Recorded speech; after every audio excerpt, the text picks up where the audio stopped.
व्यर्थ, सब कुछ व्यर्थ गया। ये जीवन हमने क्या नहीं किया, कीर्तन, कथा, भजन, फिर भी प्रभु दूर क्यों है? कैसे मिलेगी राह भैया, कैसे मिलेंगे प्रभु। मन को बांध नहीं पाए, मन अभी भी भटकता है।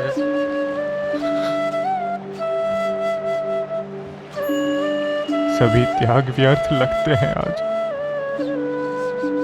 जैसे कोई देख नहीं रहा, कोई सुन नहीं रहा। अगर प्रभु नहीं मिले तो फिर कुछ भी नहीं। तो फिर से 84 लाख भोगने पड़ेंगे।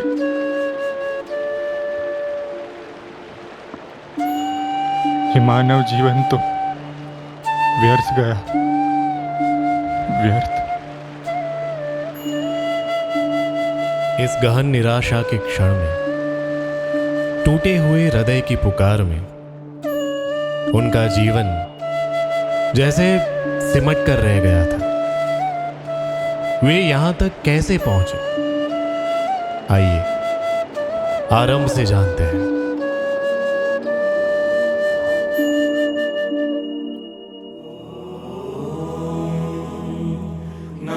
प्रयाग की पावन भूमि, जहां आस्थाओं का संगम होता है,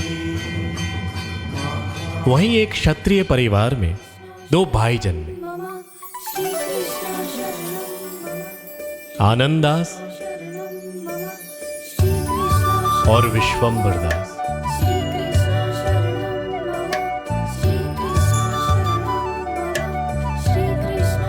आनंद, ये देखो, ये कितना सुंदर है।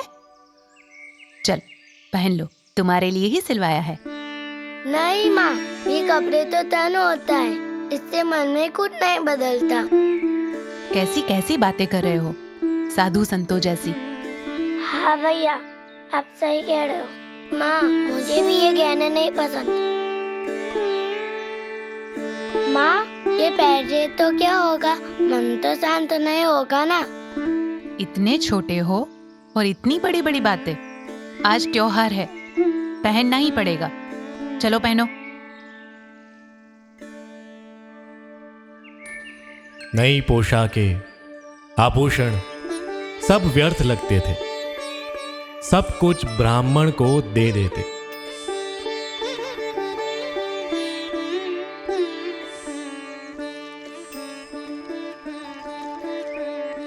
ये क्या किया तूने? तुझे कोई चीज की कदर है कि नहीं? तुझे नए कपड़े पहनाए और इतनी मेहनत से तुझे गहने भी दिए, और तूने क्या किया? ये सब मिट्टी में सना दिया। और गहने, गहने कहाँ हैं तुम्हारे? हर बार की तरह किसी को दे आए क्या? पिताजी, ये पहनने उड़ने से क्या होगा? कुछ परमार्थ कर ले तो जीवन सफल हो सकता है। परमार्थ? ये ऐसी छोटी उम्र में कैसी बातें करता है? पता नहीं कहाँ से सिखाते हैं ये सब कुछ। चलो अब अंदर, सब साफ करना पड़ेगा। चलो चलो अंदर चलो। खाना तो खा लो पहले ठीक से। हमें यही बात है पिताश्री। कोई सन्यासी परिवार में आ गया हो ना, ऐसा लगता है। बाल्यकाल से ही संसार उन्हें बांध नहीं सका।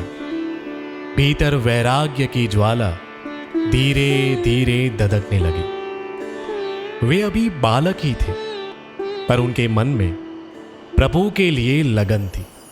एक पुकार थी जो हर सांस में गूंजती थी। हमने तुम्हारा विवाह तय कर लिया है। गृहस्थी बसाने का समय आ गया है। पिताजी, मेरा विवाह न करें। मैं तो वैरागी हूं, ये मन संसार में नहीं लगता। वैराग? घर रहकर भी वैराग हो सकता है। संसार से भागना समाधान नहीं है। परंतु पिताजी। बस, हमने तय कर लिया है। विवाह की तैयारी करो, यही हमारा निर्णय है।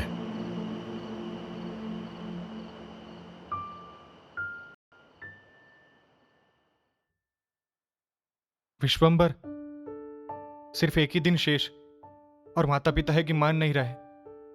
हमें ये नगर छोड़कर कहीं दूर चले जाना होगा। ठीक कहते हो भैया।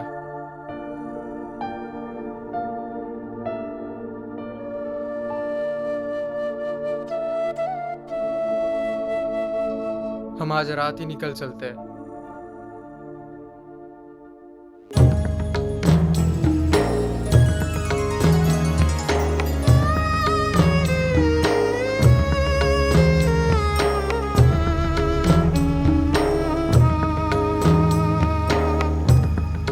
मार्ग भूल्यो रे क्यों रे पथिकवा, मार्ग भूल्यो रे क्यों रे पथिकवा, जाना कहाँ है और फिर जाता कहाँ एक दिन प्रयाग छोड़कर यमुना को पार कर क्यों रे वे पहुंचे शाश्वत सौंदर्य की भूमि चित्रकूट। क्यों रे पथिकवा,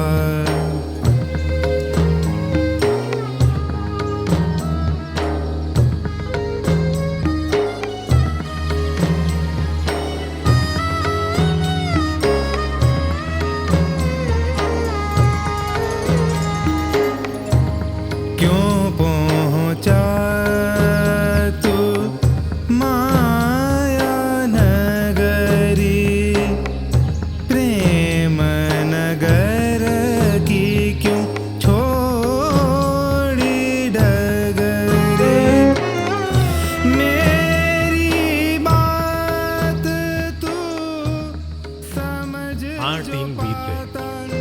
वन के फल खा के इधर उधर भटक के वक्त यूं ही बहता रहा। उधर घर पर हाहाकार मचा। मार्ग भूल्यो रे क्यों रे पथिकवा, और किसी ने कहा चित्रकूट की ओर। धन्यवाद भाई साहब, क्यों धन्यवाद। रे पथिकवा,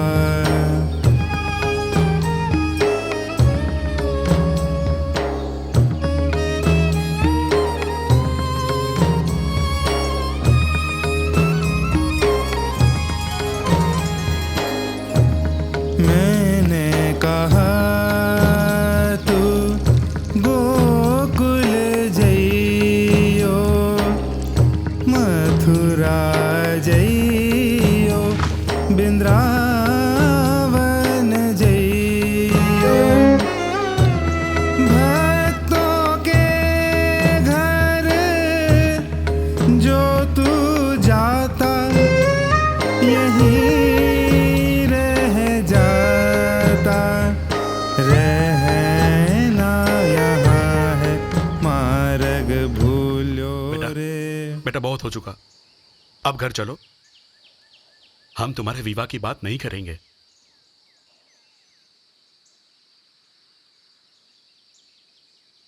नहीं पिताजी, क्षमा करें, लेकिन अब हमारा संसार में मन नहीं लगता। बेटा जो तुम्हारा मन करे तुम वही करना, लेकिन अब घर चलो। आप वचन दीजिए पिताजी कि आप हमारे विवाह की चर्चा फिर कभी नहीं करेंगे। हम जैसे हैं वैसे ही रहेंगे। आप हमें कभी टोकोगे नहीं, और हम चोरी या कोई गलत काम करें तभी रोकना, पर हमें बदलने की कोशिश न करना। ठीक है, जैसा तुम कहो, लेकिन अब घर चलो। चलो।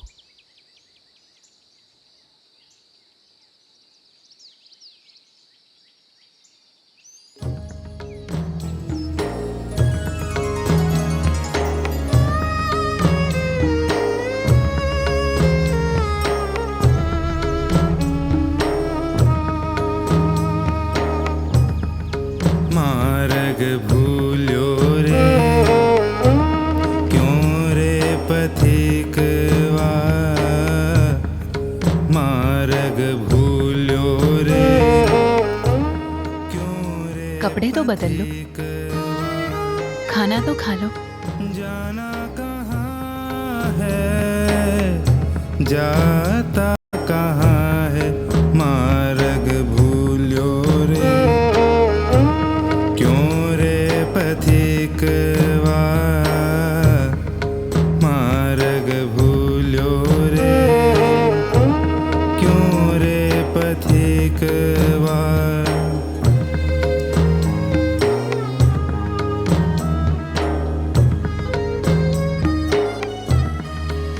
तो फिर कुछ भी नहीं। तो फिर से 84 लाख भोगने पड़ेंगे।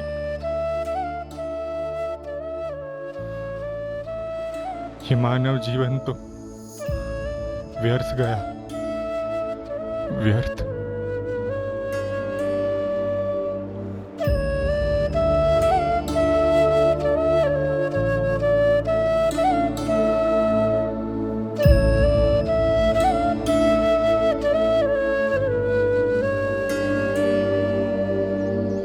वल्लभ, यमुना के उस पार रीति में तो क्षत्रिय बालक पड़े हैं।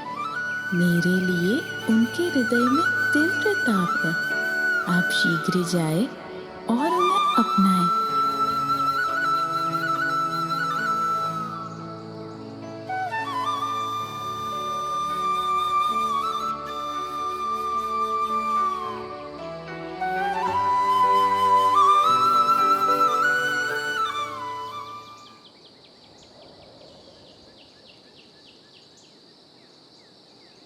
कृष्णदास उठो, हमें अभी यमुना पार जाना है। श्री ठाकुर जी की आज्ञा है। नाव पर बैठो, चिंता ना करो। जैसे आता है वैसे चलाओ, नाव पार लगेगी, मेरी इच्छा है।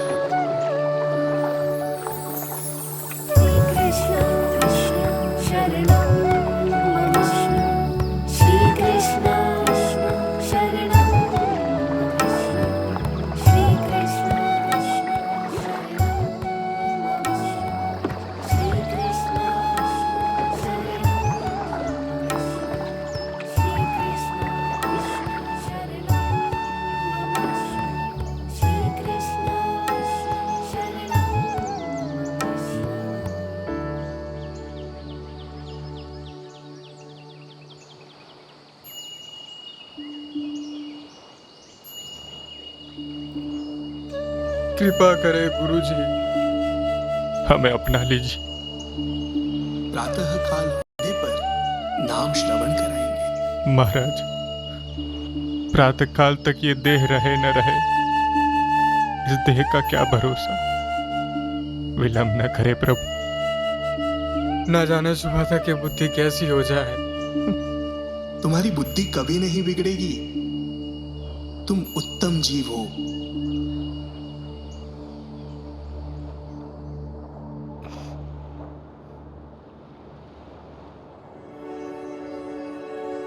प्रेम भक्ति में भींजा मन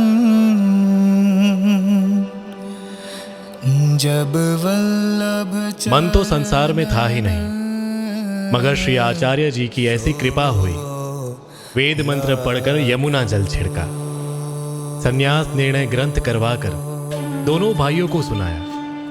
तब जो उछलित रस था वह शांत हुआ और श्री ठाकुर जी के प्रसादी वस्त्र देकर सेवा पधराई।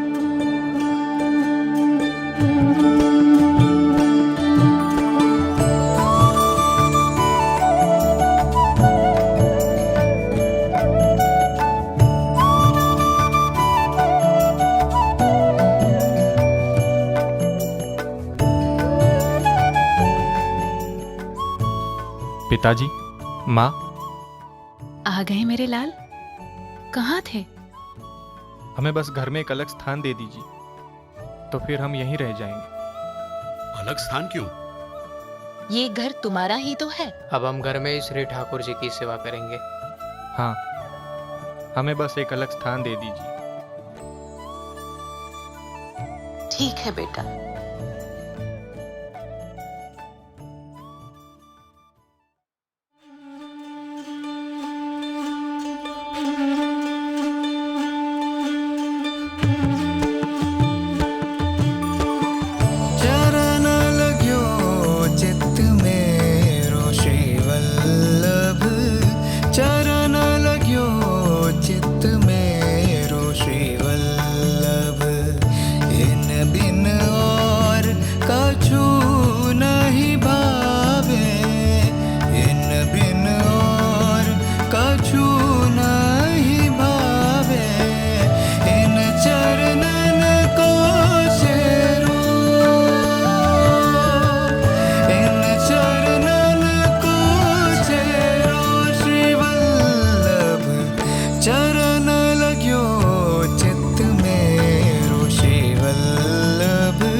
कभी कभी कथा करते करते छोटा भाई सो जाता तो श्री ठाकुर जी स्वयं हुंकार देते। यह हुंकार कृपा की आहट थी, आश्चर्य नहीं, अनुभव था। भैया मैंने तो यहाँ तक ही सुना, फिर तो मुझे नींद ही आ गई। तुम्हें नींद आ गई? हाँ, तो फिर हुंकार किसने दिया? मुझे क्या पता, मैं तो सो गया। चरण लग्यो चित्त मेरो श्री वल्लभ, चरण लग्यो चित्त ठाकुर जी, मेरो श्री वल्लभ, ठाकुर जी ने स्वयं हुंकार दिया। लग्यो चित्त मेरो श्री वल्लभ, चरण लग्यो चित्त मेरो। श्री आचार्य जी की कृपा से श्री ठाकुर जी सानुभाव जताने लगे। ये आनंद दास और विश्वंबर दास श्री आचार्य जी के परम कृपा पात्र भगवदीय है, जिनके घर में स्वयं श्री ठाकुर जी वार्ता जी सुनते थे। ऐसी वार्ता कहाँ तक कहे। भव सागर है पार, भव सागर है पार।